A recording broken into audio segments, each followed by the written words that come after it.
এটা Henry island. এটা বকখালির খুবই কাছে, নিরিবিলি শান্ত একটা পরিবেশ। এটা গভর্নমেন্টের আন্ডারে পড়ে। এখানে থাকার জায়গাও আছে, এখানে খাবারও সুব্যবস্থা আছে। আপনাদের এখানে এদের নিজস্ব ওয়েবসাইট আছে, সেখানে গিয়ে আপনাদের বুকিং করতে হবে, তাহলে আপনারা এখানে থাকতে পারবেন। এখানে অফলাইনেও বুকিং হয়, আপনারা ডিরেক্ট গিয়ে কথা বলে নিতে পারেন। এদের নিজস্ব বিচ আছে, প্রচুর ঝিল আছে, সেখানে মাছ চাষ হয়। এই যে দেখুন বিচে যাওয়ার সুন্দর একটা কাঠের ব্রিজ, এটাকে পেরিয়ে আপনাকে বিচে যেতে হবে। Red cab. দেখুন লাল কাঁকড়া, চারিদিকে ম্যানগ্রোভের জঙ্গল। আপনি যদি এখানে থাকেন মনে হবে বিচটা পুরোটাই আপনার।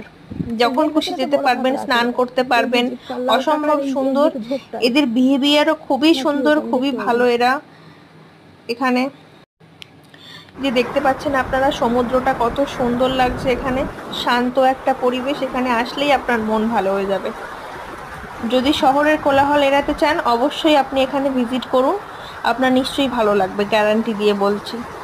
আর আমাদের চ্যানেলটাকে অবশ্যই সাবস্ক্রাইব করবেন, লাইক করবেন একটা, আর কমেন্ট করবেন ভালো লাগলে। Thank you so much.